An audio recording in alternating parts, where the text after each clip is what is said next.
Aini pada akan membawakan materi terkait toharoh yang nantinya insya Allah bab toharoh akan dilaksanakan secara berkala seperti itu. Baik, sebelum memulai kegiatan dan masuk ke acara inti, marilah kita dengarkan pembacaan tilawah Quran Surat Al-Maidah ayat 6 yang insya Allah akan dibawakan oleh Mbak Rianita Sujarwati. Kepada Mbak Rianita dipersilahkan. Assalamualaikum warahmatullahi wabarakatuh. A'udzu billahi minasyaitonir rajim. Bismillahirrahmanirrahim. Ya ayyuhalladzina amanu idza qumtum ilas salati fasilu wujuhakum فاغسلوا وجوهكم وأيديكم إلى المرافق وامسحوا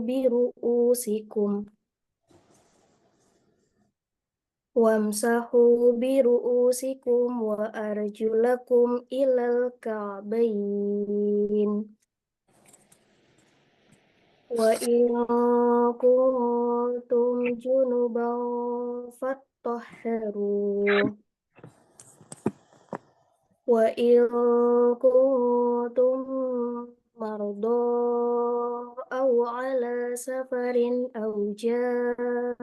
أحد منكم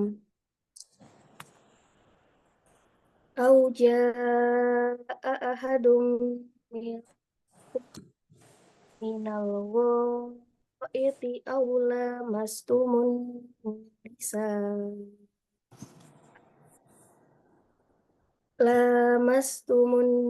النساء فلم تجدوا ماء فتيمموا صعيدا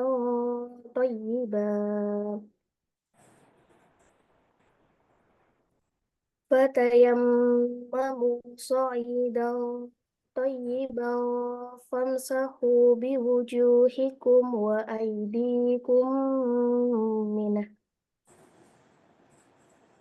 ما يريد الله ليجعل عليكم من حرج ولكن يريد ليطهركم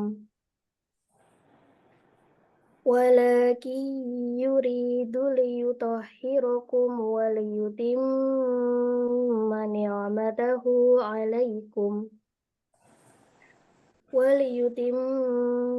نعمته عليكم لعلكم تشكرون. Wahai orang-orang yang beriman, apabila kamu hendak melaksanakan sholat, maka basuhlah wajahmu dan tanganmu sampai ke siku, dan sapulah kepalamu, dan basuh kedua kakimu sampai ke kedua mata kaki. Jika kamu junub, maka mandilah, dan jika kamu sakit atau dalam perjalanan, atau kembali dari tempat buang air, atau menyentuh perempuan, maka jika kamu tidak memperoleh air, maka bertayamumlah dengan debu yang suci. Usaplah wajahmu dan tanganmu dengan debu itu. Allah tidak ingin menyulitkan kamu, tetapi Dia hendak membersihkan kamu dan menyempurnakan nikmat-Nya bagimu agar kamu bersyukur. Wassalamualaikum warahmatullahi wabarakatuh. Waalaikumsalam warahmatullahi wabarakatuh. Terima kasih Mbak Renita. Selanjutnya, baiklah ibu-ibu dan saudari-saudari sekalian, marilah kita masuk acara inti, yaitu penyampaian materi oleh Ustazah Aini Aryani LC. Sebelumnya izinkan saya membacakan biodata dari Ustazah Aini Aryani LC. Beliau merupakan lulusan dari pesantren Hasan Jufri Bawayan Gresik, Jawa Timur. Beliau juga merupakan alumni dari Pondok Modern Gontor Putri 1 Jawa Timur. Selanjutnya mengenyam pendidikan S1 di Fakultas Syariah dan Hukum International Islamic University Islamabad di Pakistan. Kemudian beliau melanjutkan pendidikannya S2 di Fakultas Hukum Ekonomi Syariah Institut Ilmu Al-Quran Jakarta. Pada saat ini aktivitas dan kesibukan beliau merupakan tim founder Rumah Fikih Indonesia dan merupakan redaktur dari rumahfikih.com. Beliau juga aktif dalam menjadi narasumber di berbagai acara, yaitu beberapa di antaranya Damai Indonesiaku di TV One, kemudian Share It Muslim TV, dan Islam Itu Indah di Trans TV. Alhamdulillah, baik langsung saja kita persilahkan kepada Ustazah Aini Aryani, LC, waktu dan tempat dipersilahkan Ustazah. Ya.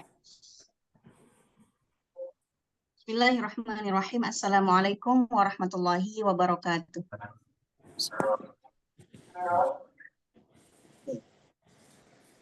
Bentar ya.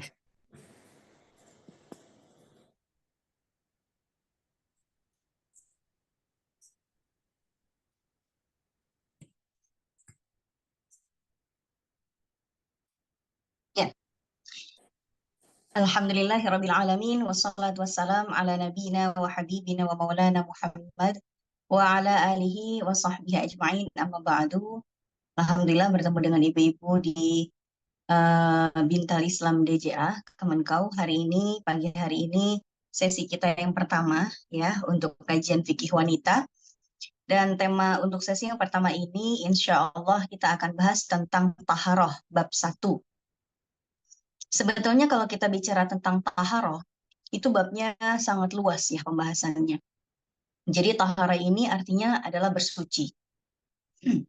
Bersuci dari apa? Bersuci baik dari hadas besar ataupun dari hadas kecil. Ya. Baik juga bersuci dari najis, najis ringan, najis sedang, najis berat. Itu namanya taharah. Kalau kita runut dari awal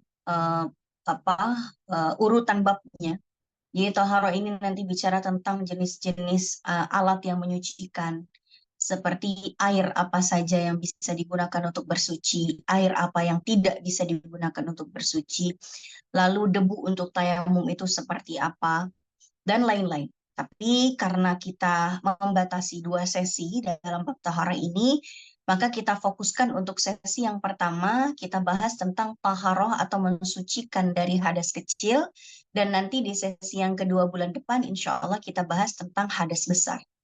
Cakupan hadas kecil ini adalah pada wudhu. Mungkin wudhu sudah sering kita lakukan, tapi kalau kita evaluasi kembali, masih banyak orang yang bertanya-tanya tentang wudhu. Ya, bagaimana kalau dia wudhu di luar rumah? Bagaimana kalau dia wudhu dalam kondisi keterbatasan waktu, keterbatasan media bersuci, keterbatasan tempat alias antri panjang, dan bagaimana kalau dia itu ragu-ragu sudah batal atau tidak, apa saja keistimewaannya berwudhu, apa saja rukun-rukun dan sunnah-sunnah dalam berwudhu, dan apa saja ibadah-ibadah yang mensyaratkan harus memiliki wudhu. Ini semuanya akan kita bahas satu persatu ya. Yang pertama, ini saya izin dulu untuk bisa share screen. Saya masuk dengan 2 device, pakai HP sama pakai laptop yang dijadikan co-host. Oh, saya jadi host ya? Oke, berarti saya jadikan co-host dulu laptop. Kalau bikin co-host bisa nggak ya? Bentar ya. Ini saya jadi host nih, HP-nya. Bentar. Yang laptop yang saya jadikan co-host atau host. Oke, saya pindahkan hostnya ke laptop saya.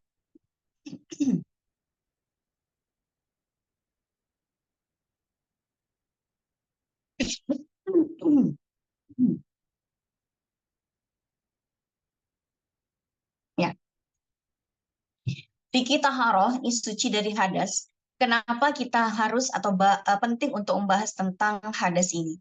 Karena suci dari hadas itu menjadi salah satu syarat sah sholat. Syarat sah sholat itu maksudnya syarat-syarat, hal-hal yang perlu dipersiapkan sebelum pelaksanaan sholat itu sendiri, supaya sholat kita menjadi sah. Kalau tidak memiliki wudhu, maka sholat kita tidak sah. Kalau wudhu kita batal di tengah-tengah sholat, otomatis sholat kita menjadi batal juga. Dan pengertian dari hadas itu, apa sih hadas itu? Kadang kalau ditanya ke jamaah, apa Bu hadas itu? Hadas itu kentut, gitu kan.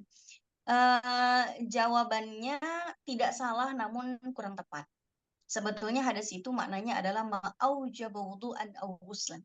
Kondisi atau keadaan yang mewajibkan untuk berwudu atau mandi. Intinya, kalau misalnya kita lagi tidak punya wudhu dan kita mengalami kondisi yang mewajibkan kita mandi, artinya kita adalah orang yang berhadas.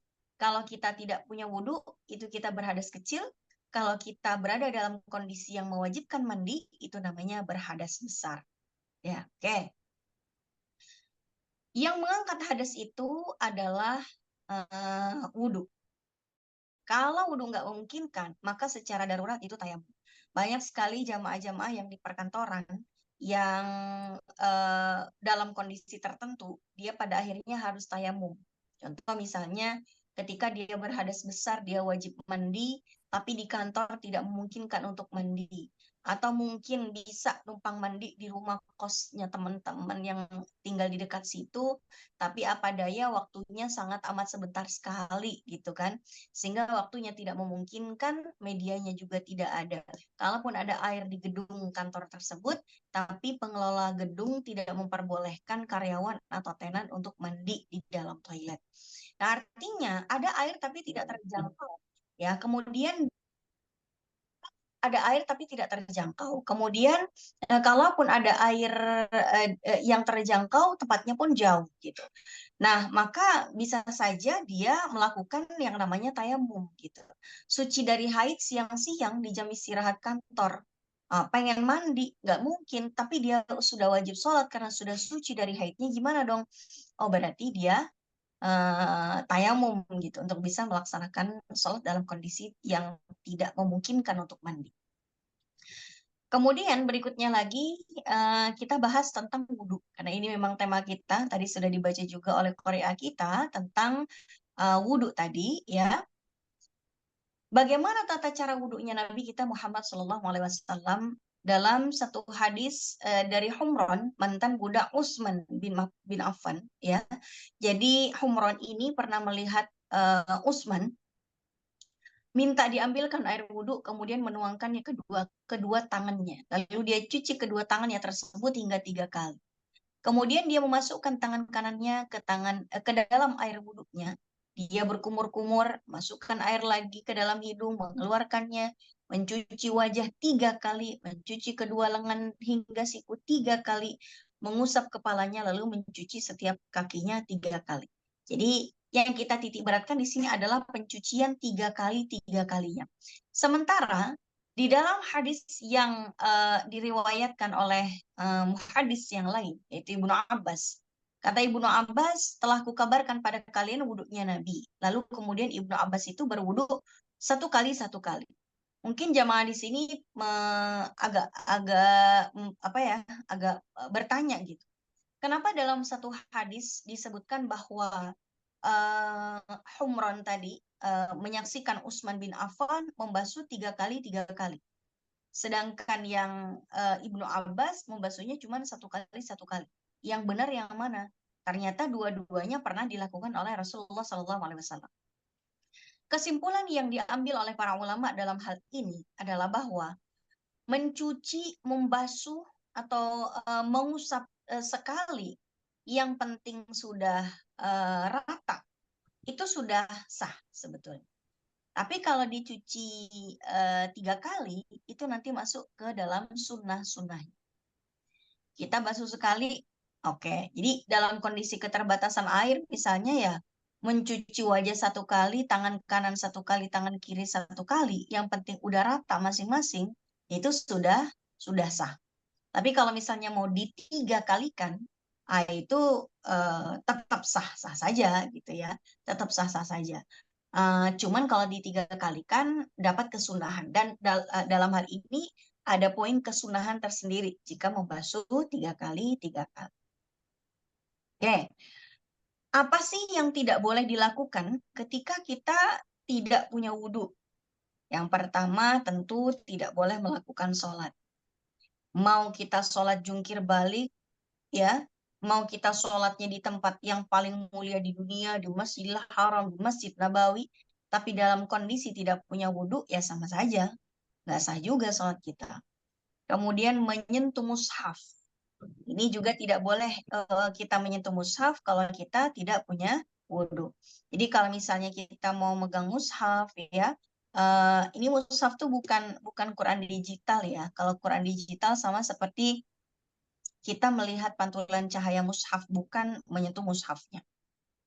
Kalau mushaf itu yang alat benda yang di atasnya tertulis Al-Quran, ya.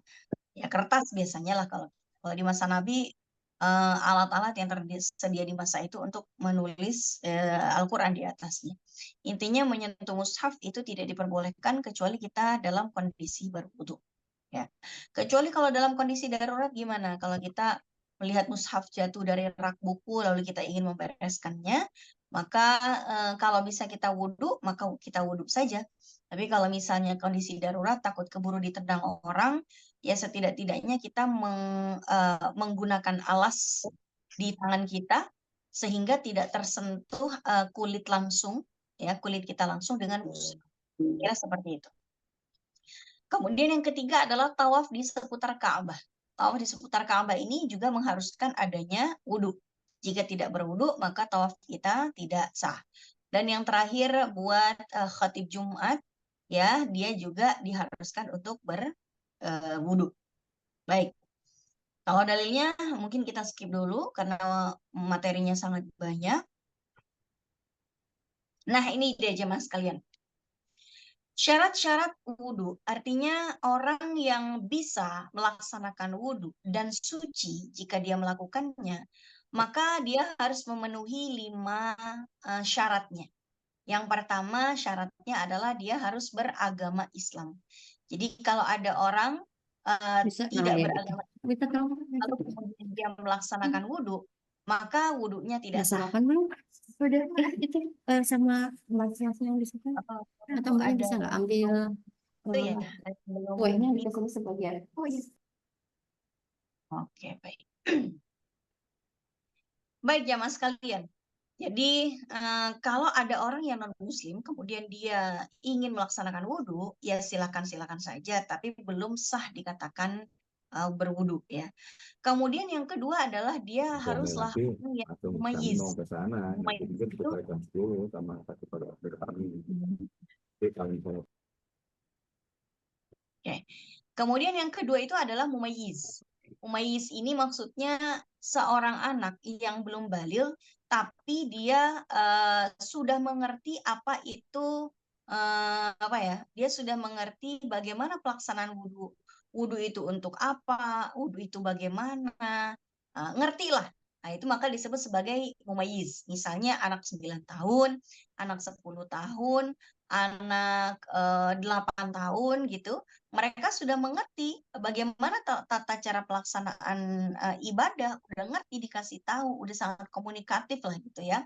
Nah itu maka sudah disebut sebagai mumayyiz. Mumayyiz itu dari kata mayyaza yumayyizu, artinya dia sudah bisa membedakan mana yang baik, mana yang buruk, mana yang batalkan, mana yang tidak, mana yang penting dalam pelaksanaan ibadah dan lain sebagainya. Yang ketiga syaratnya adalah suci dari haid dan nifas. Maka wanita yang sedang haid atau nifas tidak boleh berwudu. Bukan sekedar wudunya tidak sah, tapi dia memang tidak diperbolehkan. Jadi tidak bolehnya wanita haid dan nifas itu untuk melaksanakan sholat. Tidak cuma sholatnya yang tidak diperbolehkan, wudunya pun tidak diperbolehkan. Kemudian sujud tilawah, sujud syukur, sujud sahwi gitu ya. Itu juga semuanya terlarang untuk dilakukan dalam kondisi haid. Jadi gimana dong kalau misalnya saya udah terbiasa nih wudhu sebelum tidur, ya kalau lagi haid nggak usah, ya. Kalau lagi haid nggak usah. Jadi bahkan sholat saja kita bisa kok meninggalkannya di waktu haid, tuh ya, karena memang kita tidak sholat, tidak sholatnya kita ya lillahi ta'ala untuk menghindarkan larangan. Maka tidak wudhunya kita dalam kondisi haid harusnya juga kita niatkan untuk menghindari larangan. Kemudian yang keempat, penggunaan wudhu itu harus dengan air mutlak. Air mutlak itu adalah air yang tahirun mutahhir. air yang suci dan menyucikan, air yang murni tidak terkontaminasi zat yang lain. Artinya gini, kalau ada air yang suci, tapi dia tidak murni, sudah dicampur dengan benda yang lain sehingga menghilangkan ciri-ciri kemurniannya, maka itu nggak bisa dipakai untuk berwudu.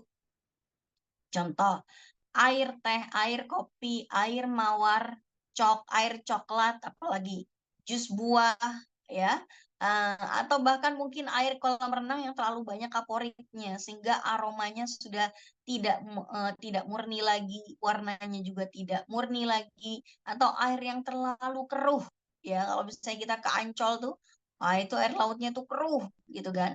Atau air sungai Ciliwung, itu yang seperti itu tidak boleh digunakan untuk berwudu. Tapi air yang bisa digunakan untuk berwudu ya air keran yang ada di rumah kita, air mineral, atau misalnya air dari mata air tuh ya yang mengalir ke rumah kita, air embun, air hujan, air laut, air sungai yang mengalir, itu semuanya bisa digunakan untuk bersuci selama air itu memang murni. Kalau di sungai Ciliwung itu kan air sungai, tapi sungainya tercemar, jadi nggak bisa. Kalau air sungainya bening, silakan saja bisa digunakan untuk berwudu. Dan yang kelima itu adalah imrarul ma'i 'alal bashar, sampainya air ke anggota badan atau wudu. Maksudnya gini jamaah sekalian, kalau nanti kita berwudu, pastikan di kulit yang akan kita basahi dengan air itu tidak ketempelan sesuatu yang menghalangi air untuk membasahinya. Misalnya kita ingin membasuh wajah, pastikan di wajah kita tidak ada sesuatu yang menghalangi air untuk membasahi kulit. Ya, misalnya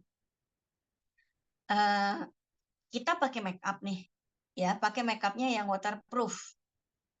Kita pakai eyeliner, kita pakai maskara, bahkan mungkin foundationnya juga yang anti air, ya. Nah, kalau yang seperti itu hapus-hapusin dulu makeup yang anti airnya ini. Atau termasuk bulu mata palsu yang tentunya dipasangnya pakai lem. Ya kan? Jadi bulu mata palsunya dilepas dulu, dibersihkan dulu sisa-sisa lemnya, barulah kemudian kita berwudu. Karena kalau kita berwudu masih dalam kondisi memakai maskara dan eyeliner, ada bulu mata dan ujung kelopak mata kita yang tidak terbasahi oleh air, sehingga bisa mengancam tidak sahnya wudhu kita. Begitu juga pada saat kita membasuh tangan kita, ya, tangan kita di ujung kukunya ada kutek misalnya, dan kuteknya melapisi kuku dan tidak bisa ditembus oleh air misalnya. Berarti kan kuku kita jadi tidak terbasahi oleh air. Nah, kalau kukunya tidak terbasahi oleh air, padahal kuku itu adalah bagian dari tangan yang harus terbasahi dengan air, ya berarti wudhunya jadi nggak sah. Kira-kira demikian. Itu yang dimaksud dengan poin sampainya air ke anggota badan wudhu yang wajib kena air. Oke, baik. Berikutnya, sebetulnya yang wajib dibasuh pada saat wudhu itu cuma 4 anggota tubuh saja. Sebagaimana disebutkan dalam surat Al-Maidah, ya ayyuhalladzina amanu, orang-orang yang beriman. Ini kita garis bawah ya. Idza qumtum ila salati, kalau kalian hendak berdiri atau kalau hendak melaksanakan sholat, faghsilu wujuhakum, maka basuhlah wajah kamu. Nah, ini satu ya, wajah. Yang kedua, wa aydiyakum ilal marafiq, dan tangan sampai siku. Nah, jadi tangan sampai siku adalah anggota tubuh yang kedua yang harus dibasuh. Wamsahu biru'usikum, usaplah sebagian kepalamu. Nah, itu nomor 3 adalah mengusap. Tadi kita untuk wajah itu dibasuh, tangan sampai siku itu dibasuh, sedangkan sebagian kepala itu diusap. Nanti kita akan bahas apa bedanya. Lalu yang berikutnya, wa arjulakum, dan basuhlah kakimu ilal ka'bain, sampai kedua mata kaki. Jadi yang wajib itu cuma 4 ini jamaah sekalian.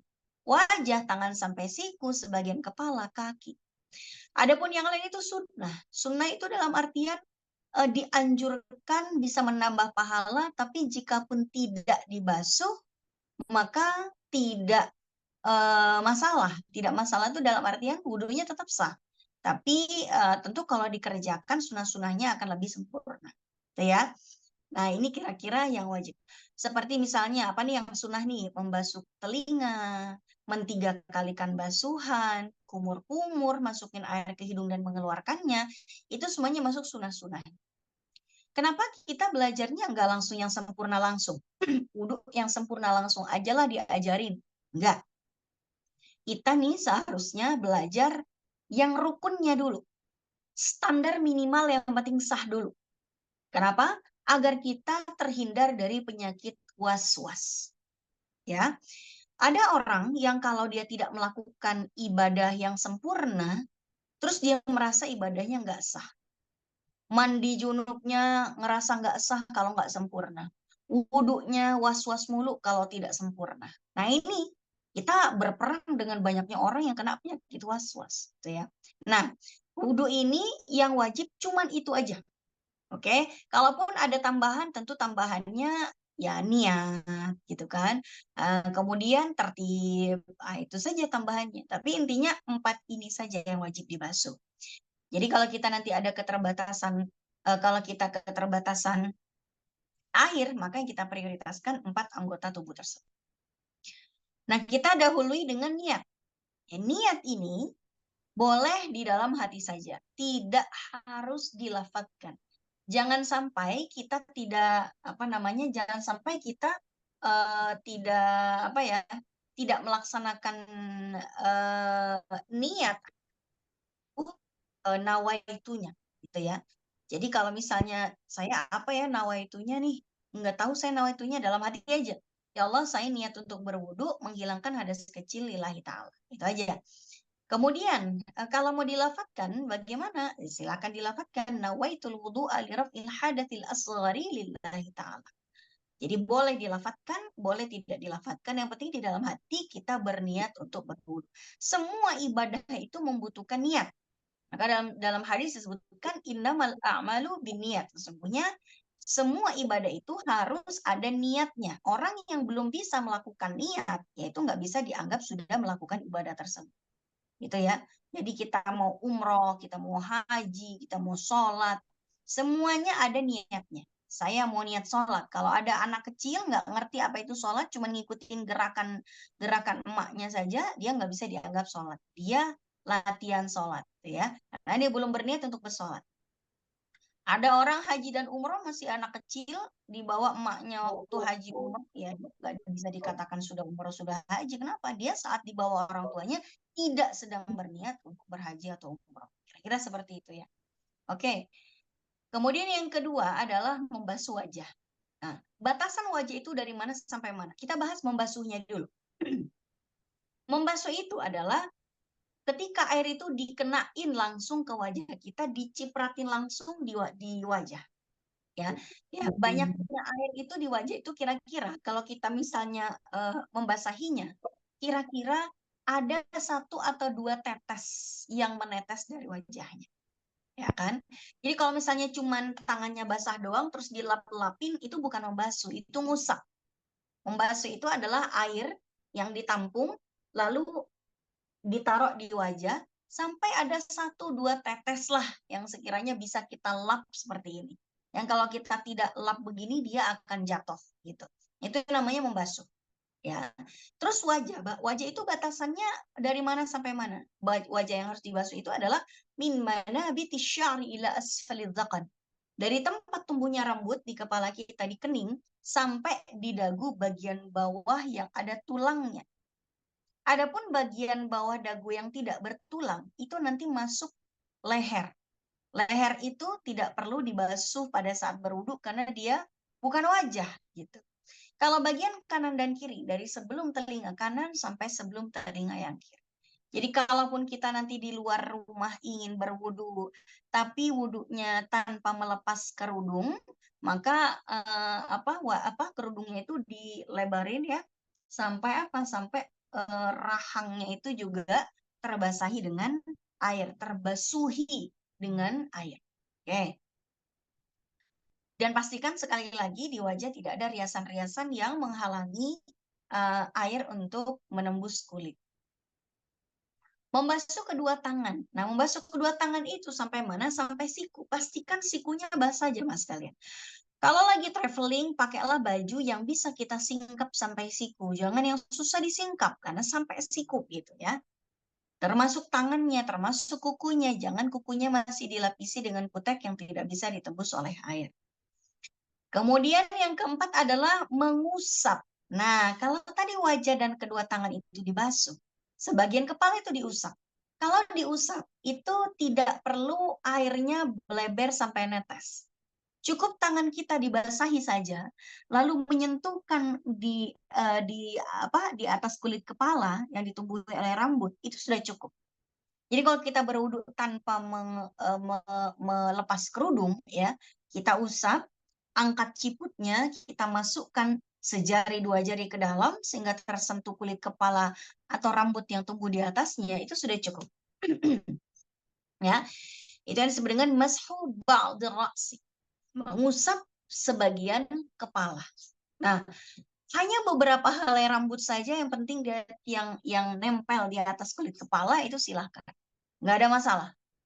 Bukannya katanya rambut itu yang bagus itu dibasuh semuanya, dibasahi semuanya, diusap semuanya. Iya, itu sunnahnya seperti itu. Tapi kalau kita dalam kondisi yang tidak mungkin untuk mengusap keseluruhan kepala, ya sudah, berarti usap yang di bawah ciput aja. Ya kalau misalnya di rumah kita basahin semuanya, oke bagus itu. Tapi kalau misalnya di luar rumah, kita cukup angkat ciput aja, lalu kemudian usap aja, diur-ur aja di atas kulit kepala itu sudah cukup. Kemudian membasuh kedua kaki sampai mata kaki. Pastikan kakinya itu nyampe airnya itu membasahi sampai mata kaki. Jangan lupa kakinya itu jangan dirapetin ya, ketika misalnya dicuci di bawah keran itu direnggangin kakinya. Biar apa? Biar sela-sela jarinya juga ikut terbasahi dengan air. Begitu juga tadi waktu membasuh tangan ya, itu sela-sela jarinya juga harus dipastikan basah. Kalau ada zaman sekali nih pakai cincin yang terlalu tight gitu, yang ketat banget, nempel banget di jari, itu coba cincinnya digerak-gerakin ke atas ke bawah. Biar apa? Biar tidak menghalangi sebagian anggota jari untuk dibasahi dengan air. Yang terakhir, tertib. Tertib ini artinya berurutan. Jangan kita membasuh kaki dulu baru wajah. Tidak boleh random, harus sesuai dengan urutannya, wajah, tangan, kepala, kaki. Nah, ini nggak boleh random. Tapi kalau yang sunah-sunahnya itu boleh random. Artinya kita boleh memasukkan air ke hidung, baru mengeluarkannya, baru kumur, atau kumur dulu, baru masukin air ke hidung dan mengeluarkan itu silakan. Tapi kalau yang wajibnya ini rukun artinya yang wajib nggak boleh di skip. Satu saja di antara 6 poin ini di skip, berarti tidak sah wudhu kita. Ya ini standar sah dan tidak sahnya ibadah, itu selalu bergantung apakah syarat sah dan rukunnya sudah terpenuhi. Oke, sekarang kita masuk ke sunnah-sunnahnya. Nah, kalau ini pelengkap sebetulnya. Kalau kita mau melakukannya, pahala kita lebih banyak. Wudhu kita lebih sempurna. Mencuci tangan dulu sebelum berwudhu. Siapa tahu mungkin tangan kita tadi habis megang apa, masih kotor. Kita membaca basmalah, kemudian kumur-kumur ya. Jamaah sekalian, di antara kelebihan atau keistimewaan atau fadilah yang bisa kita dapatkan, keuntungan kalau kita bilang ya, fadilah, keistimewaan, keuntungan kita berwudu adalah ketika kita membasuh anggota tubuh kita ini, wajah, tangan, kaki, kumur, maka air yang meninggalkan kulit kita tersebut membawa dosa-dosa yang diakibatkan oleh anggota tubuh tersebut. Jadi ketika kita mencuci tangan, maka keluarlah dosa-dosa yang kita lakukan dengan tangan kita. Ketika kita kumur, ketika kita semburkan itu airnya, maka dia bisa membawa dosa-dosa yang diakibatkan oleh mulut kita. Apalagi perempuan ya, mulut itu sumber dosa sebetulnya kan, sumber dosa gitu. Karena secara tidak sadar kita sering ngegibah ya. Nah, itu mudah-mudahan Allah ampuni dosa-dosa kita dari bergibah itu dengan kumur-kumur tadi gitu. Istinsyak, istinsar, masukkan air ke hidung lalu kemudian dikeluarkan. Masukkan air ke hidung ini memang tidak semua orang bisa ya. Karena dimasukkannya itu bukan cuma dimasukkan sebentar, tapi dimasukkan sampai ke pangkal hidung. Setelah masuk ke pangkal hidung lalu dikeluarkan. Buat orang yang nggak biasa itu bisa pusing, ya bisa pusing. Tapi kalau kalau sekarang kan orang-orang udah sering di swab ya, udah sering dicolok tuh hidungnya. Mungkin jalan istinsyaknya lebih lebih lebar gitu, lebih gampang lah gitu kira-kira. Begitu juga nanti kalau kita beristinsyak istinsar ini dosa yang kita lakukan lewat hidung bisa keluar gitu. Emang ada orang dosa dari hidung? Ada aja. Orang ngedus-ngedusin parfum teman kerjanya bukan mahram. Aduh, wangi banget nih cowok gitu kan. Nah, itu mudah-mudahan ya, mudah-mudahan bisa kita hilangkan gitu dengan beristinsyak, beristinsar. Karena kadang-kadang ada aja gitu yang iseng gitu kan. Kemudian siwak atau bersikat gigi. Rasulullah itu mengatakan laula an asyqa ala ummati la amartuhum bisiwaki ma'a kulli wudu. Seandainya saya itu nggak ingin memberatkan seandainya tidak memberatkan pada umat saya pasti sudah melakukan siwak. Saya pasti udah nyuruh mereka untuk bersiwak setiap kali mereka berwudu. Tapi karena Nabi tidak ingin memberatkan kita, maka beliau mengatakan udah nggak wajib ya, sunnah saja. Oke, sunnah saja. Nah, kalau kita misalnya nggak mungkin sikat gigi 5 kali sehari karena bahan pasta gigi tidak diperuntukkan untuk bersikat itu banyak-banyak, ya mungkin setidak-tidaknya kita kumur atau mungkin pakai mouthwash dan lain sebagainya. Intinya orang yang melaksanakan sholat dalam mulutnya bersih, derajatnya berbeda dengan orang yang mulutnya tidak bersih. Meresapkan air ke jenggot, men3 kalikan basuhan, tangan wajah 3 kali, tangan kanan 3 kali, lalu tangan kiri 3 kali. Kanan, kanan, kanan, kiri, kiri, kiri. Begitu juga kaki, kanan, kanan, kanan, kiri, kiri, kiri. Lalu membasahi seluruh kepala, tangan itu dibasahi, lalu diusap ke seluruh rambut, lalu dikedepanin lagi. Oke. Berikutnya lagi membasuh telinga. Membasuh telinga, lalu kemudian mendahulukan yang kanan daripada yang kiri, kemudian menyela-nyelai jari, khawatir sela-sela jari tidak basah, lalu mualah. Mualah ini adalah melakukan wudhu tanpa jeda. Itu sunnah ya. Jadi ketika kita dari niat sampai mencuci kaki, kita lakukan di satu tempat tanpa jeda, itu kita dapat kesunahan tersendiri. Tapi bagaimana kalau kita tidak bisa melakukan itu dan harus melaksanakan wudhu dengan bahkan mungkin ganti-ganti tempat? Contohnya gini, di beberapa perkantoran ada area toilet ya, area toilet di dalamnya ada wastafel lah. Kita wudhu nih di wastafel, kumur apa segala macam, cuci muka, cuci tangan, ngusap kepala. Giliran mau cuci kaki, nggak ada nih keran untuk kita nyuci kaki. Mau ngangkat kaki di wastafel, diwanti-wanti sama pengelola kamar mandi, tidak boleh menaikkan kaki ke atas wastafel. Terus gimana dong cuci kakinya? Ya udah kita akhirnya ke area musola. Misalnya tadi kita wudhu di lantai 5, terus musolanya di lantai 9. Lalu setelah kita membasuh wajah, tangan, dan kepala itu, kita mencet apa? Kita mau kita naik lift lah ke lantai 9. Lalu sampai di lantai 9 kita baru cuci kaki. Itu boleh atau tidak? Boleh ternyata. Nah, kita cuci kaki, yang penting anggota wudhu yang terakhir kita basuh di tempat sebelumnya itu masih basah. Kalau udah nggak basah, berarti kita harus ulangi lagi. Contoh misalnya, ketika di lantai 5, di wastafel lantai 5, kita kan membasuh wajah, mencuci tangan, kemudian itu mengusap kepala. Ketika pindah ke lantai 9, dipegang kepalanya, dipegang rambutnya, masih basah apa enggak? Oh ternyata udah kering gara-gara ketiban ciput gitu, ketiban kerudung. Ya berarti terus yang basah apa dong? Tapi tangan masih basah. Oh berarti tadi wajah dan tangan nggak usah diulangi. Rambutnya aja yang diulangi, diusap lagi, kemudian cuci kakinya. Tapi kalau tadi rambutnya masih basah waktu di lantai 5, maka ketika ke lantai 9 itu tinggal cuci kaki saja. Nah itu boleh ya. Tapi kalau misalnya sekiranya kita melakukan di satu tempat, tidak di jeda-jeda, nggak pindah-pindah tempat seperti itu lebih bagus. Itu yang disebut dengan mualah. Mualah itu tanpa jeda. Kemudian berikutnya lagi, tidak menyeka air wudhu. Nah ini juga disunahkan. Jadi kalau misalnya kita habis berwudhu, kita nggak langsung pakai handuk, dan kita membiarkan air wudhunya kering sendiri, itu menjadi kesunahan tersendiri. Tapi kalau misalnya saya lebih memilih habis wudhu langsung pakai handuk aja, karena nanti kerudung saya jadi bau, kalau basah apa segala macam, boleh nggak? Boleh. Apalagi kalau kaki langsung mau langsung saya andukin, soalnya saya mau pakai kaos kaki. Ya udah nggak apa-apa gitu. Tapi kalau misalnya kita lagi di rumah, kita membiarkan air wudhunya kering sendiri, itu dapat kesunahan tersendiri. Berikutnya lagi adalah berdoa setelah berwudhu. Ini adalah kesunahan tersendiri. Asyhadu an la ilaha illallah wa asyhadu anna Muhammadan abduhu wa rasuluh. Allahumma ja'alni minat tawwabina wa ja'alni minal mutatahhirin wa ja'alni min ibadikas sholihin. Jamaah, ini saya HP saya lowbat. Saya izin ambil charger dulu di lantai bawah ya, sebentar.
Sorry ya, Kang.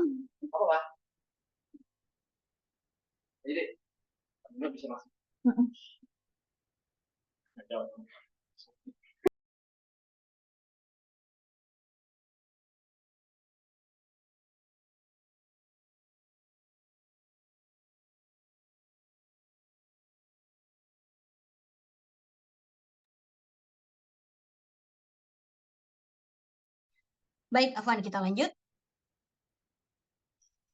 Sholat sunnah 2 rakaat setelah wudhu, ini adalah amalan yang rutin dilakukan oleh Bilal bin Rabah. Karena apa? Karena gini, Rasulullah pernah nanya sama Bilal, Bilal, suara terompah kamu itu kedengeran di sorga. Waktu saya Isra dan Mi'raj, saya diperdengarkan ada bunyi terompah kamu tuh di sorga. Amalan apa tuh yang biasa kamu rutinin? Kata Bilal, ada, yaitu sholat sunnah tiap habis wudhu. Itu yang paling rutin saya lakukan di antara semua ibadah sunnah. Gitu ya. Kemudian berikutnya lagi, adalk, itu adalah memijat. Kenapa? Karena dia make sure atau memastikan bahwa air itu sudah membasahi kulit. Khawatir di kulit mungkin kalau dalam kondisi kita gini, jangan sekalian. Anggaplah kita misalnya pakai alas bedak atau misalnya yang tidak terlalu tebal, mau itu BB cream, CC cream. Terus kita tidak ingin mengusapnya dulu karena yakin bisa ditembus air. Itu sunnahnya itu dipijat-pijat.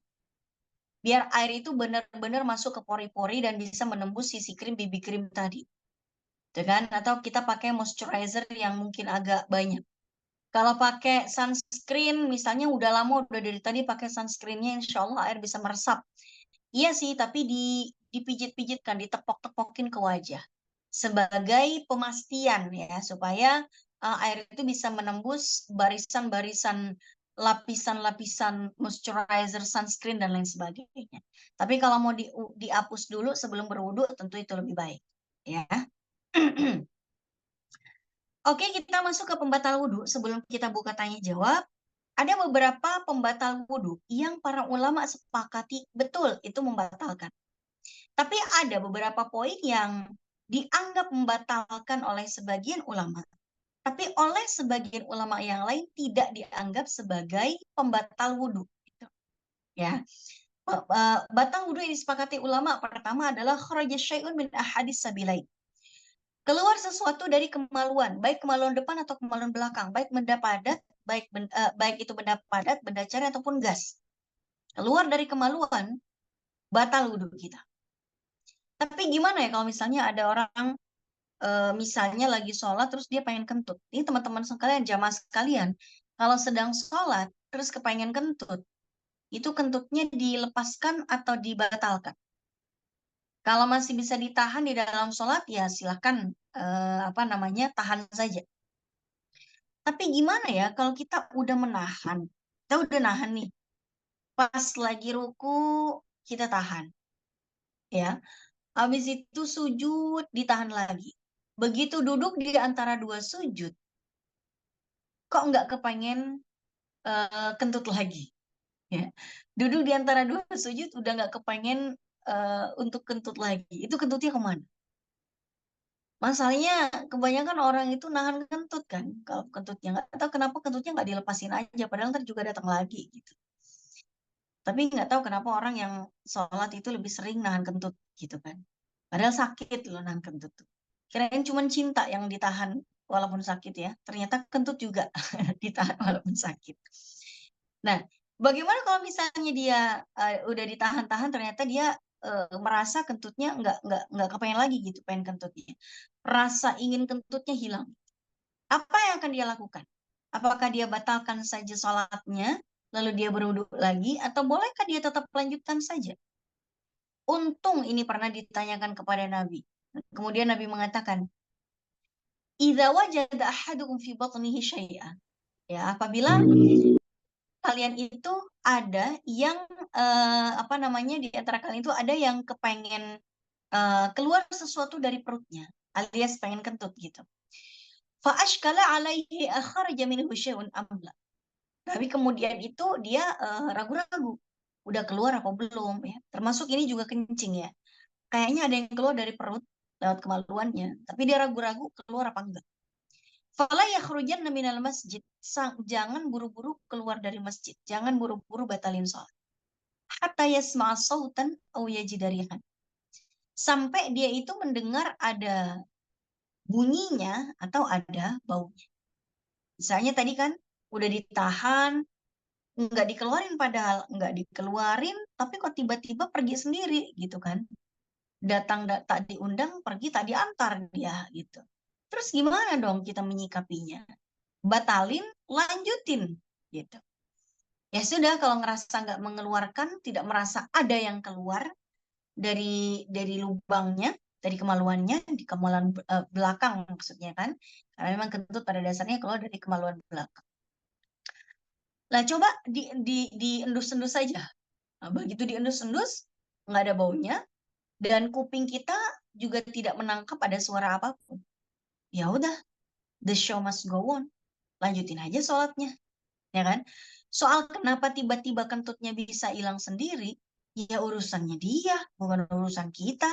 Sudah dipertahankan, kok tiba-tiba ghosting, ya kan? Ya salah dia dong, bukan salah kita. Kita udah mempertahankan. Itu juga tidak mendapati adanya jejak bahwa dia udah keluar. Nggak ada bunyinya, nggak ada baunya. Tiba-tiba dia hilang, ya biarin aja. Naik lagi kali ke perut, ya kan? Nah, tapi kalau misalnya begitu kita endus-endus, ada aroma yang kita sangat familiar, atau tadi kita menangkap suara kentut, ya kita jangan pura-pura ragu-ragu. Ya mau udah keluar, batalin aja, ya, dibatalkan saja. Oke, baik.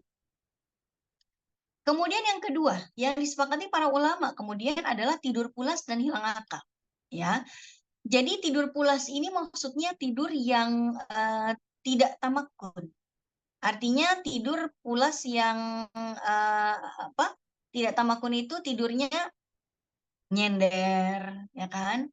Terus bersandar ke tiang masjid, ke tembok, ke bahunya teman, ke sandaran sofa, apalagi ke bantal guling. Ah udah tambah batal dia gitu.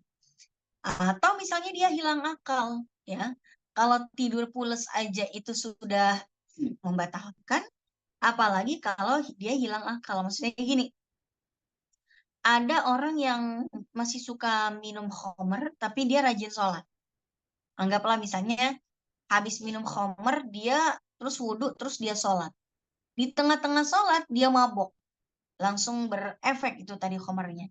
Ya berarti sholatnya batal karena dia hilang akal. Gitu ya. Ya itu soleh banget ya. Maksudnya minum aja masih sholat dia. Gitu. Ini anggaplah seperti itu.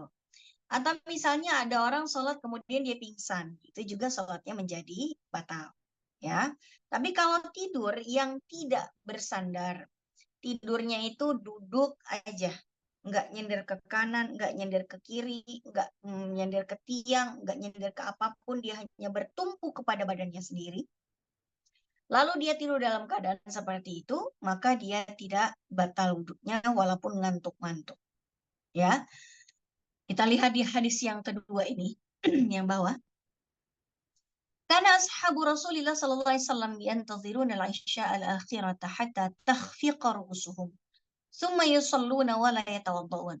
Jadi para sahabat Nabi ini pernah datang ke masjid di awal waktu Isya, tapi kemudian Nabi itu enggak langsung memulai sholat. Nabi nunggu dulu mungkin ya jamaahnya biar pada ngumpul. Ternyata begitu pada ngumpul, yang datang duluan itu udah pada ngantuk-ngantuk sampai kepalanya terangguk-angguk. Nah, itu oleh Nabi disuruh langsung bangun aja, enggak disuruh wudhu lagi. Artinya mereka tidak batal. Yang batal adalah kalau nyender. Nah, makanya berlaku di hadis yang pertama, man nama falyatawaddo. Siapa yang tidur, maka hendaklah berwudhu kembali.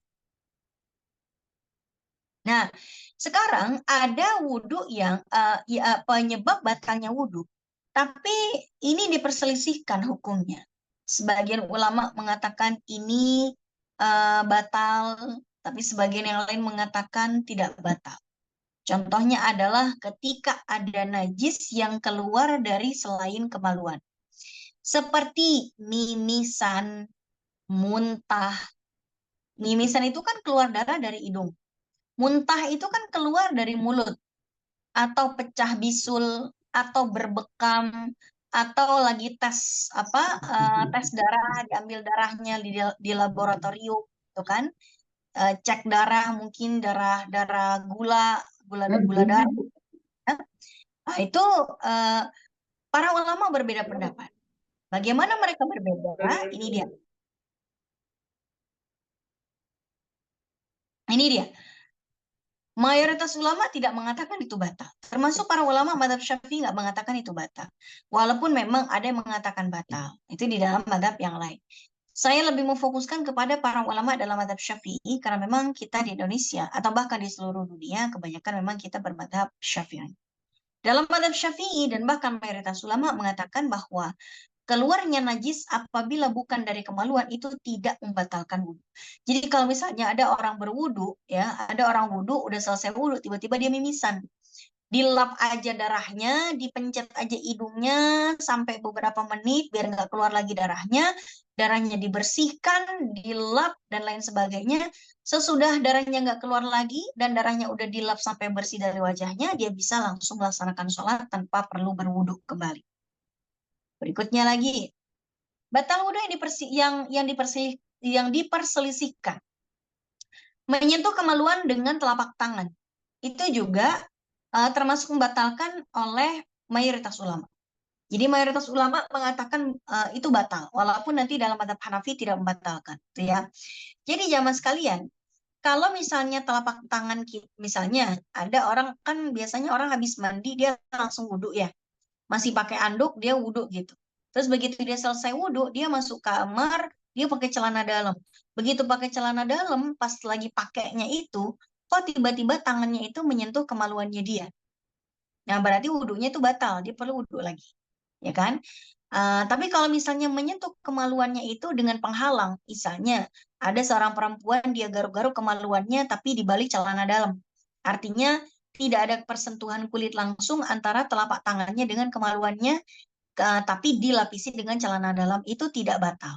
Yang batal adalah kalau kulit tangan, telapak tangan itu langsung bertemu dengan kemaluan. Baik kemaluan depan ataupun kemaluan belakang. Ini maksud dengan kemaluan belakang itu, mohon maaf, lubang anus.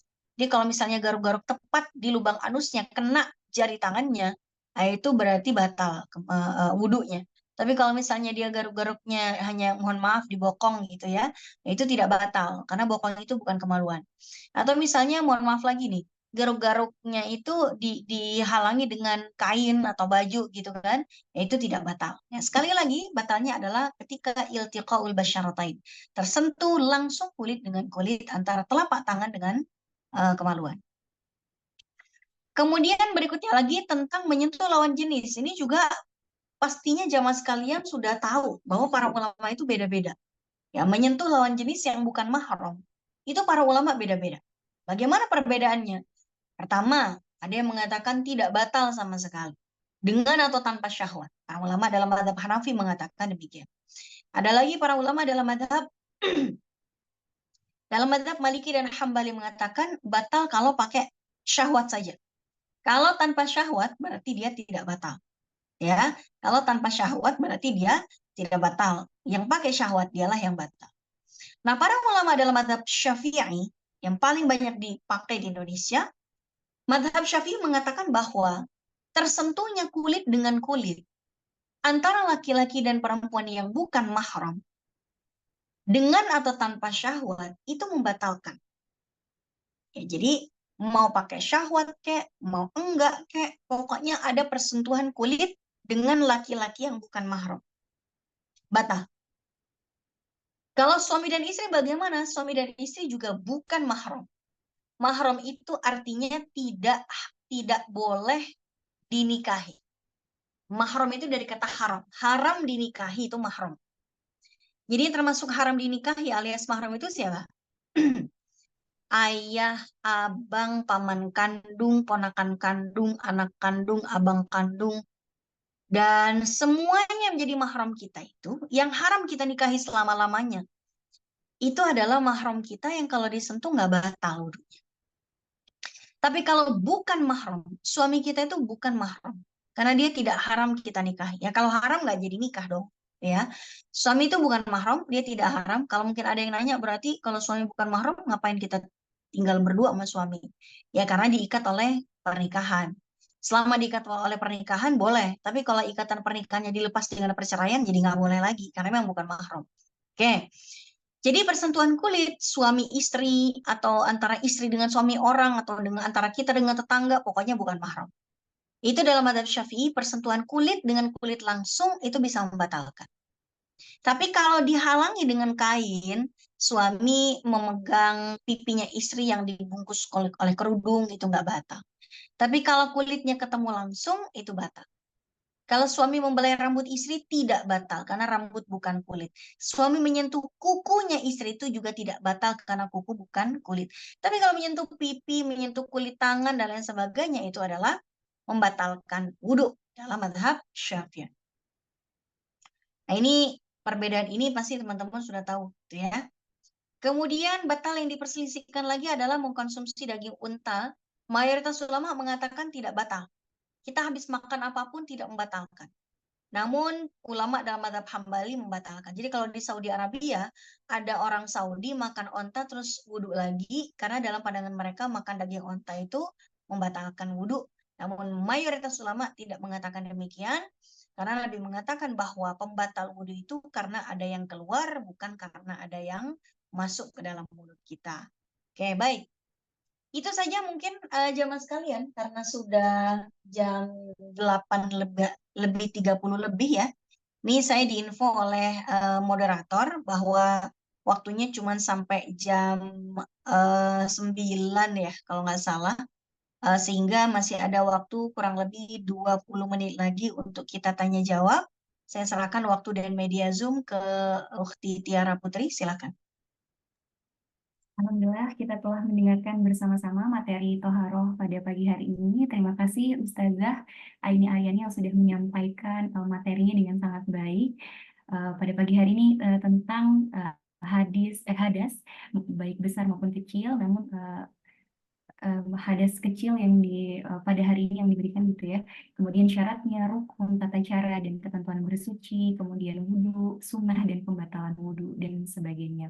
Baiklah, selanjutnya kita akan masuk ke sesi tanya jawab karena ada sisa waktu. Mungkin akan kita batasi pertanyaannya mengingat waktu yang terbatas. Saya persilahkan kepada ibu-ibu dan saudari-saudari muslim sekalian apabila ada hal yang ingin ditanyakan kepada Ustazah atas penyampaian materi yang sudah diberikan. Mungkin bisa raise hand apabila ada yang ingin ditanyakan atau bisa langsung saja menyalakan mic dan bertanya.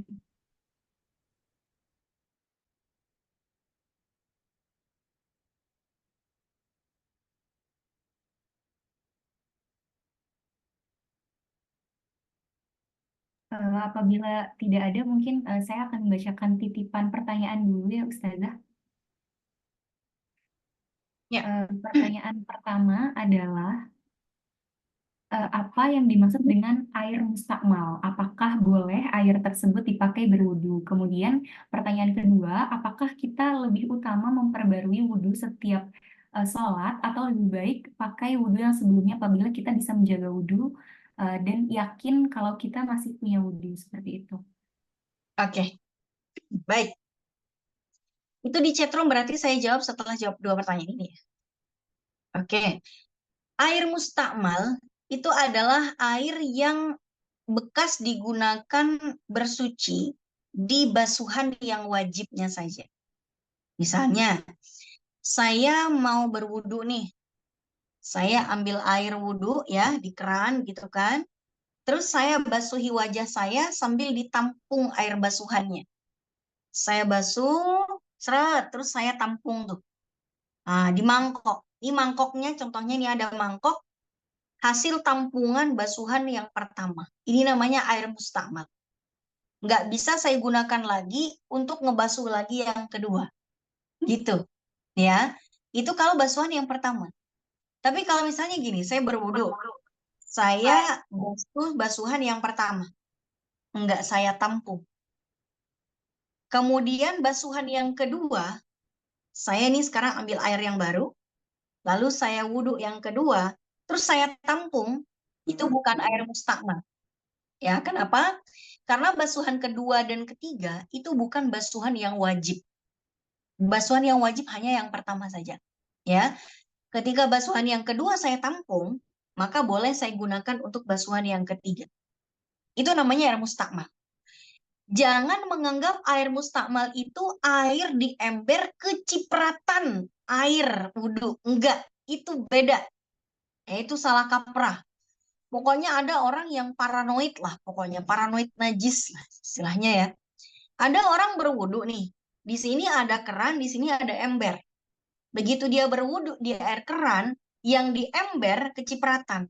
Itu bukan air mustakmal. Dia air suci yang kecipratan setetes dua tetes air mustakmal. Itu bukan air mustakmal, tapi air suci yang kecipratan air mustakmal. Apakah boleh digunakan air yang di ember tadi? Lihat apakah cipratan dari air mustakmal itu mengubah sifat air yang di ember atau tidak. Begitu tadi kita wudhu di sini, di ember kecipratan tuh ya. Ketetesan dari air di wajah kita nih, setetes, dua tetes, tiga tetes. Kita cek tuh air yang di ember. Berubah nggak warnanya? Masih bening, aromanya masih aroma air, silakan dipakai. Kadang-kadang ada orang yang anggap itu najis. Air mustakmal itu bukan air najis. Air mustakmal itu air bekas basuhan di basuhan pertama doang. Dan itu suci. Gimana bilang najis? Masa iya bekas basuhan wajah kita najis? Emangnya mukanya kita najis? Enggak gitu kan. Jadi di air yang kecipratan air mustakmal 1 atau 2 itu, jika tidak merubah sifatnya berarti enggak mengubah statusnya sebagai air suci. Yang di ember masih suci, masih bisa dipakai cebok, masih bisa dipakai untuk berwudu dan lain sebagainya. Tapi misalnya ada orang pakai makeup tebel banget, lalu dia berwudu di basuhan yang pertama, wah gitu ya. Kemudian air ember yang ada di bawahnya itu kan masuk ke semua nih air basuhan kita, nyampur ke air ember yang di bawah. Airnya, wah itu semuanya jadi berubah jadi putih. Gara-gara apa? Mukanya itu kan tebal banget dibasuh mengubah sifat air yang ada di ember. Ya berarti air di ember itu nggak bisa dipakai. Kenapa? Sifatnya sudah berubah, sudah tidak bening lagi. Kayak setitik nila mengubah susu sebelanga. Nah, itu berarti kan udah berubah warnanya. Jadi air mustakmal itu adalah air bekas basuhan yang pertama. Nggak bisa dipakai untuk basuhan yang kedua. Dan ini sangat berbeda dengan air yang suci yang kecipratan air mustakmal. Air mustamal itu suci, tapi tidak mensucikan. Seperti hukumnya air teh, air kopi, dan lain sebagainya. Tapi ingat, hanya basuhan yang pertamanya saja. Kemudian yang kedua tadi, bagaimana hukumnya kalau kita ingin melaksanakan sholat, tapi kita masih punya wudhu karena kita jaga wudhu. Gini, tajdidul wudhu, memperbarui wudhu ketika masuk ke waktu sholat berikutnya, itu hukumnya sunnah. Ya, misalnya, saya menjaga wudhu nih. Jam 12 saya berwudhu untuk melaksanakan sholat zuhur. Lalu saya pertahankan gimana caranya biar nggak batal. Apalagi ini mau kondangan ya. Misalnya saya mau kondangan nih. Kondangannya jam 1 gitu. Terus saya di rumah nih jam 12 wudhu, habis itu sholat, terus touch up, pakai make up, ganti baju ke kondangan jam 1. Di kondangan saya bela-belain nahan kentut, nahan pipis, nahan segala macam yang membatalkan wudhu, saya tahan semuanya. Biar nanti pas mau sholat asar saya nggak perlu wudhu lagi.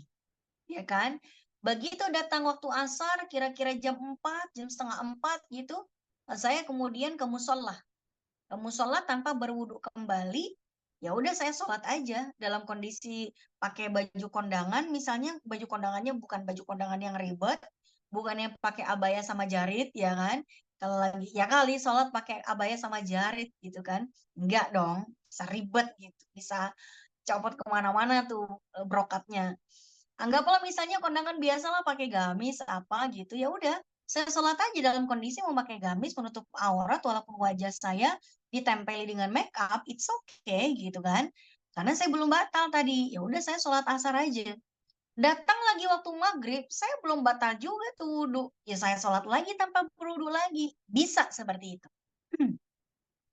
Tapi kalau mau dapat yang sunnahnya memang begitu tadi saya sholat zuhur jam 12, walaupun tidak batal sampai masuknya asar, di waktu asar saya tetap dianjurkan, disunnahkan untuk tajdidul wudhu, memperbarui wudhu.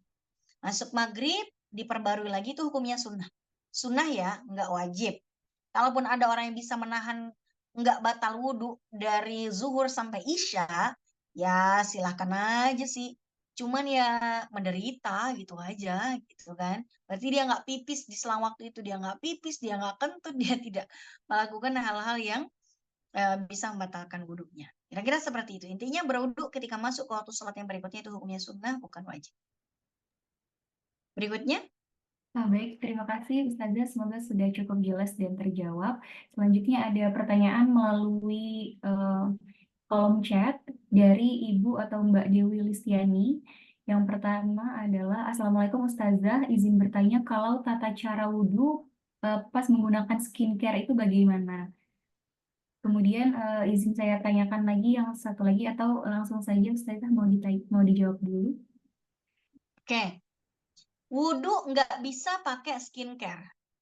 Wudhu dulu baru pakai skincare. Masa iya wudhu pakai serum? Nggak mungkin dong. Wudhu pakai facial wash? Nggak bisa. Jadi wudhu dulu, baru pakai skincare. Ya.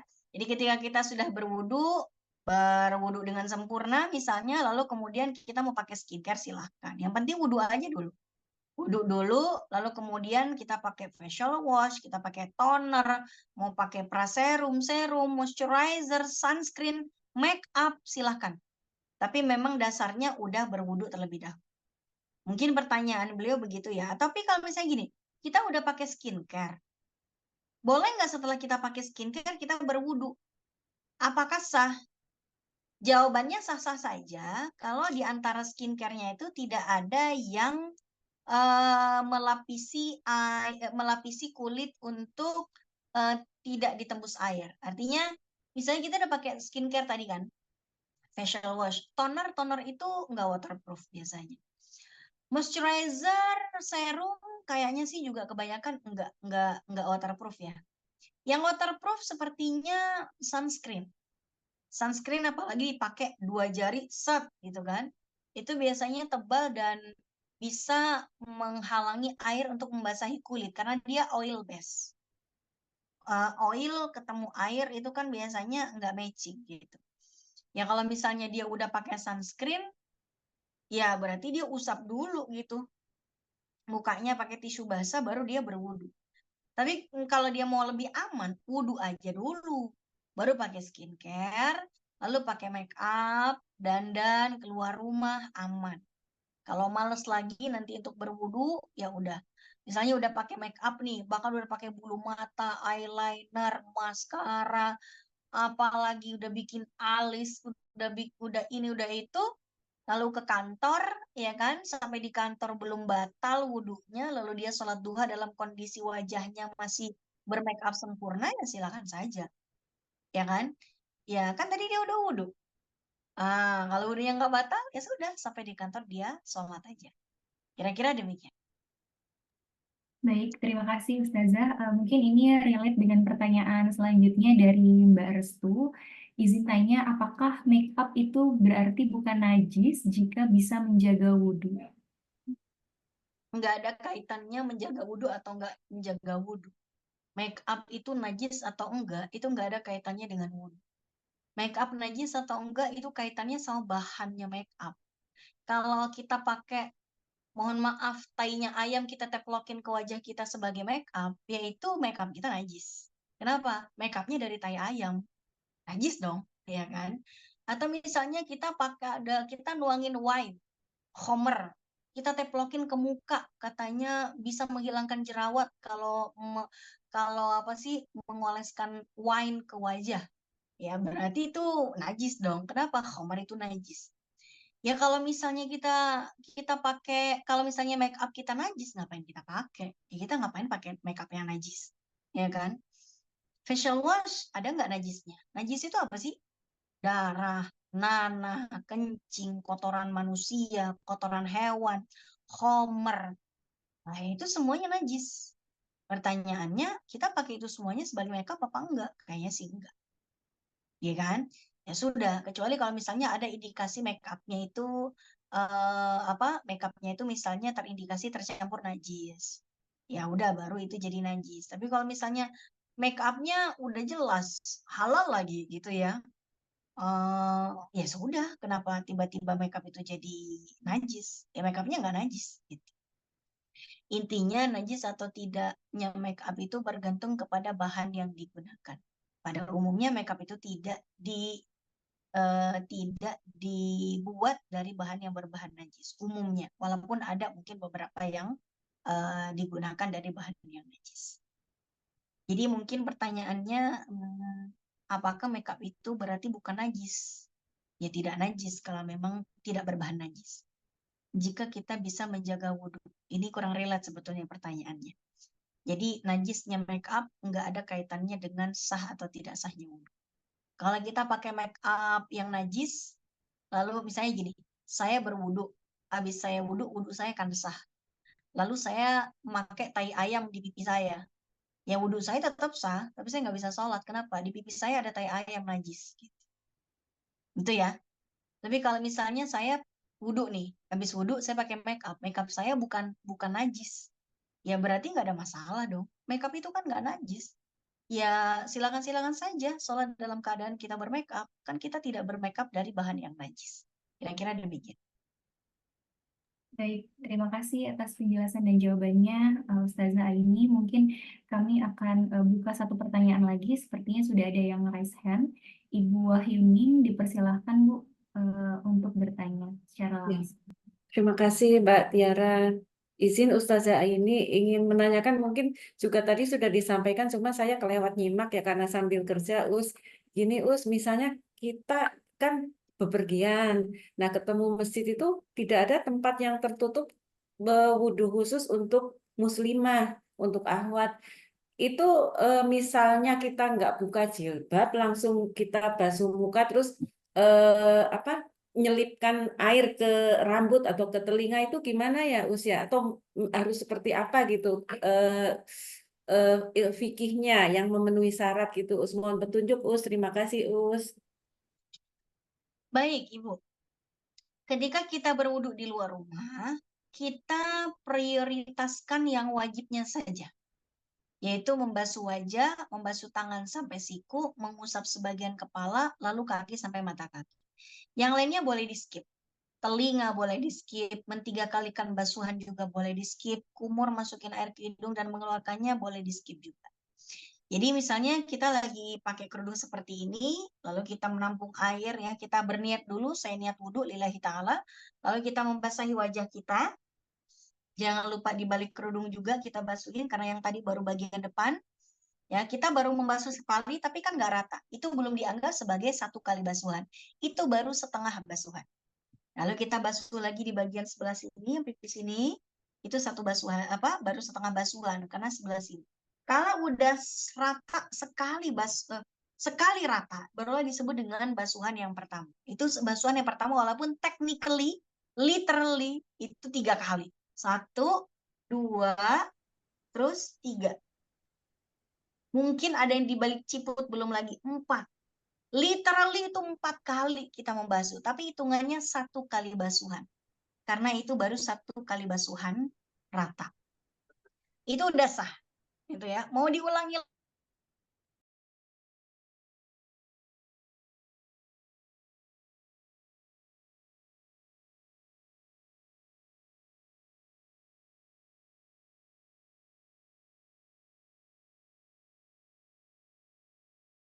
kita lihat, kayaknya tangannya seksi deh. Kayaknya enggak lah ya. Insya Allah enggak lah seperti itu. Jadi kita buka dengan cepat, sat 1 kali basuhan rata, turunkan lagi tangan. Tarik lagi tangannya, sat 1 kali basuhan, langsung tutup lagi. Nah, kemudian sebagian kepala. Tangannya, kalau tadi wajah dibasuh, tangan dibasuh, sekarang sebagian kepala cuman ngusap doang, bukan basuh. Tangannya dibasahi, lalu angkat ciputnya, naikin ke sini. Ini saya udah dapat beberapa helai rambut di sini yang tumbuh di atas kulit kepala, itu sudah cukup. Kalau misalnya ada orang pakai ciput yang pakai kerudung yang sampai di peniti-peniti ini yang banyak gitu ya, mau ngangkat sebelah sini pun tuh susah. Berarti bisa di sebelah sini. Ini juga masih ada kulit kepala di belakang kuping kita. Jadi kulit kepala ini juga dibasahi boleh di sebelah sini. Yang penting kulit kepala, bukan rambut yang misalnya ada orang yang rambutnya dikepang panjang, ujung rambutnya dibasahi, itu enggak. Tapi yang ada di atas kulit kepala kita. Karena judulnya mengusap sebagian kepala, bukan hanya sekedar rambut, tapi kulit kepala sebelah sini. Itu ya. Nah, kuping bagaimana? Kalau kuping masih bisa, nih kayak kerudung bergok seperti ini kan gampang ya. Ini saya udah dapat nih kuping, saya bisa basahi kuping dari sini. Tapi kalau misalnya ada orang yang kerudungnya sampai diikat ke belakang gitu kan, susah sekali, apalagi di sini udah banyak peniti, kuping bisa di skip. Karena kuping itu bukan rukun wudhu, dia masuk sunnah yang bisa di skip.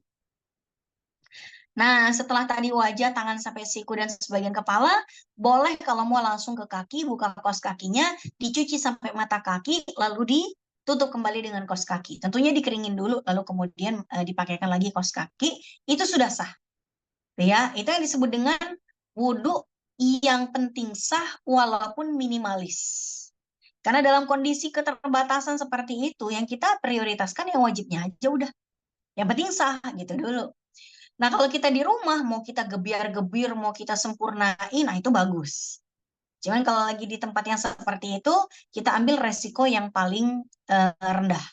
Nah, resiko yang paling rendahnya ya, yang penting sah walaupun tidak sempurna. Kira-kira demikian. Ya, terima kasih Ustazah. Sama-sama. Baik, terima kasih Ustazah. Ustazah Aini Aryani yang sudah menjawab. Semoga sudah jelas ya Bu Wahyuni. Mohon maaf sebelumnya ibu-ibu dan saudari-saudari muslimah sekalian bahwa acara kita sudah masuk ke penghujung acara. Begitu mungkin nanti kalau ada pertanyaan yang masih ingin ditanyakan bisa kita sampaikan, kita tanyakan lagi ke agenda kajian muslimah selanjutnya yang mana babnya juga masih toharoh seperti itu ya. Baiklah, karena kita sudah masuk ke penghujung acara, kita berdoa semoga semua ilmu yang sudah disampaikan pada hari ini menjadi ilmu yang bermanfaat dan dapat kita laksanakan dan kita praktekkan ilmunya dalam kehidupan sehari-hari. Kemudian saya juga ingin mengucapkan terima kasih kepada Ibu Lia Isa yang sudah menyempatkan hadir. Bu Lia Isa, terima kasih Bu atas kehadirannya pada agenda kajian muslimah pada pagi hari ini. Baik, ibu-ibu dan saudari-saudari yang dirahmati Allah, kita menutup acara ini. Marilah kita membaca hamdalah dan doa kafaratul majelis bersama-sama. Alhamdulillahirrabbilalamin. Subhanakallahumma wa bihamdika. Asyhadu an la ilaha illa anta astaghfiruka wa atubu ilaik. Saya selaku MC mohon maaf yang sebesar-besarnya apabila ada salah kata dalam membawakan acara pada hari ini. Terima kasih kepada ibu-ibu dan saudari-saudari semua atas perhatiannya. Juga terima kasih kepada Ustazah Aini Aryani yang sudah bersedia untuk memberikan materi dengan sangat jelas seperti itu. Akhirul kalam, wabillahi taufiq wal hidayah. Wassalamualaikum warahmatullahi wabarakatuh. Waalaikumsalam warahmatullahi Waalaikumsalam warahmatullahi wabarakatuh.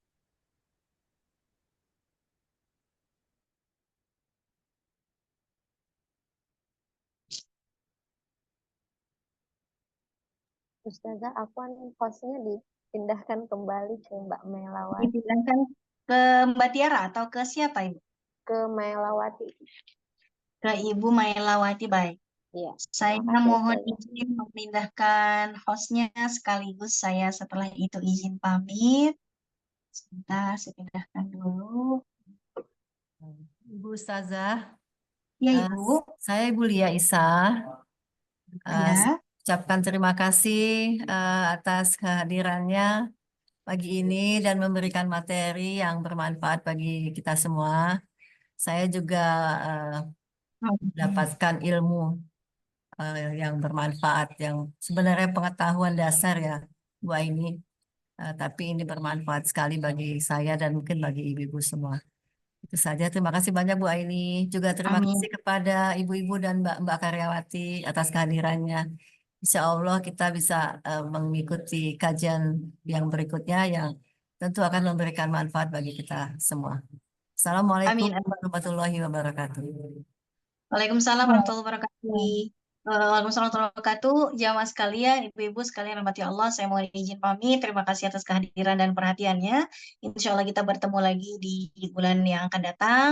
Semoga kita diberikan umur panjang, kesehatan, dan keberkahan dalam hidup kita. Amin, amin ya rabbal alamin. Assalamualaikum warahmatullahi wabarakatuh. Waalaikumsalam. Waalaikumsalam warahmatullahi wabarakatuh. Syukran Ustazah, jazakallah khair.